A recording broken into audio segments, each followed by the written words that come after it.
Phone की घंटी बजी और सीमा ने फ़ोन उठाया। उधर से बोला भाभी और रोने की आवाज़ आने लगी। सीमा ने प्यार से पूछा क्यों रो रहे हो छोटे बच्चे की तरह। अमित रोते हुए बोला भाभी और फिर सुबकने की आवाज़ आने लगी। सीमा बोली पहले चुप हो जाओ। अमित थोड़ा शांत होकर बोला भाभी प्लीज़ भैया को छुड़ा दो, मुझसे ऐसी बात मत करो, मैं फ़ोन रखती हूँ। सीमा यह कहते हुए फ़ोन रख देती है। तभी उधर से आवाज़ आई भाभी प्लीज़ फ़ोन मत रखो, भाभी भैया की गलती नहीं है। क्या कह रहे हो तुम, तुम्हें पता भी है मुझे तुमसे इस विषय में कोई बात नहीं करनी है, कुछ और बात हो तो बताओ।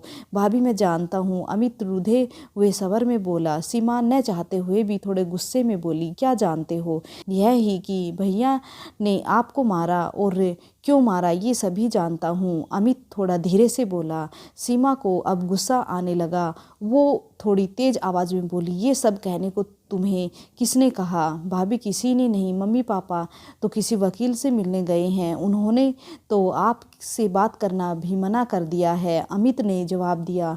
तो फिर क्यों बात कर रहे हो, तुम इन सब बातों में मत पड़ो। सीमा गुस्से में बोली कैसे न पढ़ूँ, वो मेरे बड़े भाई ही नहीं सब कुछ है, मैं उनके बिना कैसे जीऊँगा। गलती मैंने की है और सज़ा भैया भुगत रहे हैं। अमित कहकर चुप हो गया। तुमने कोई गलती नहीं की, तुम्हारे भैया ने मुझे मारा है, एक बार भी नहीं 2 बार। पहले थप्पड़ मारा और फिर अगले दिन गला दबाने की कोशिश की। सीमा झुंझलाहट में सब बोल गई।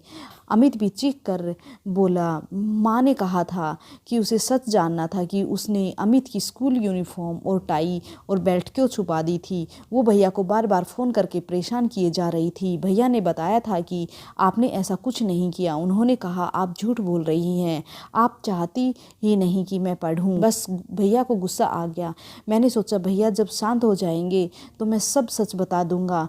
तुम क्या कह रहे हो, तुम्हें पता भी है। सीमा हैरान होकर बोली। अमित धीरे से बोला हाँ भाभी मैं जानता हूँ मैं क्या बोल रहा हूँ। 24 जनवरी सुबह 5 बजे आप दोनों बेंगलोर के लिए निकल गए थे। मुझे लगा था कि उस दिन मैं स्कूल की छुट्टी कर लूँगा, पर मम्मी पापा बोले नहीं कोई छुट्टी नहीं, स्कूल जाओ। स्कूल में मेरा टेस्ट था और मैंने याद नहीं किया था। मम्मी पापा को पता था कि बुधवार को स्कूल की यूनिफॉर्म की चेकिंग होती है, इसलिए मैंने टाई बेल्ट जल्दी से बेड के नीचे डाल दी थी और उनके साथ ढूंढने लग गया।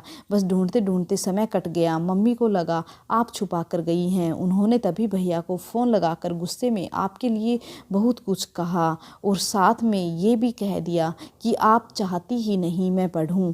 मुझे यह नहीं पता था यह इतनी बड़ी बात हो जाएगी। सॉरी भाभी, सीमा ने दर्द भरी आवाज़ में कहा। तुमने यह बात अपने भैया को क्यों नहीं बताई। मैंने भैया को फ़ोन किया था पर भैया ने कहा मैं बाद में बात करूँगा। मैं डर भी गया था।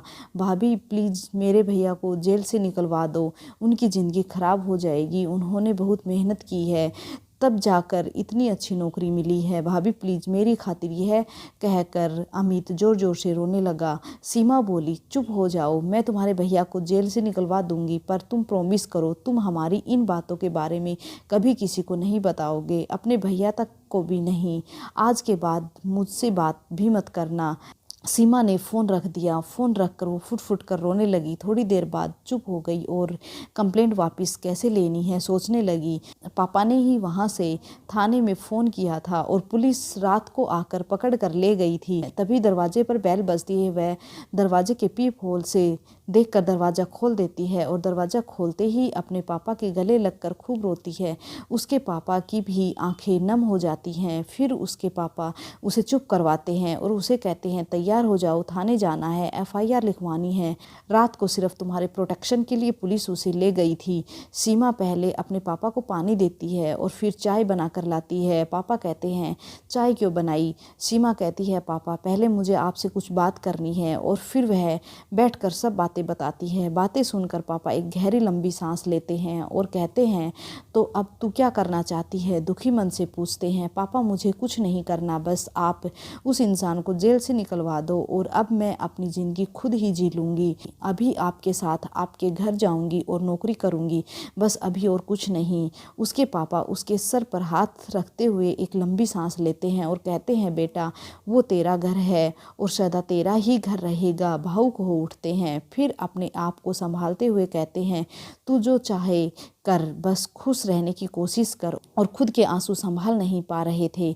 ऐसा ही होता है, बाप का प्यार आए तो थे रोष से भरे हुए, ये सोचकर कि उसे सजा दिलाकर ही चैन की सांस लेंगे, पर बेटी के आंसुओं और बातों ने शांत कर दिया। कभी कभी घर की छोटी छोटी बातें घर तबाह कर देती हैं, घर बसने से पहले ही उजाड़ देती हैं। सपनों के ताजमहल मिनट में ढेर हो जाते हैं।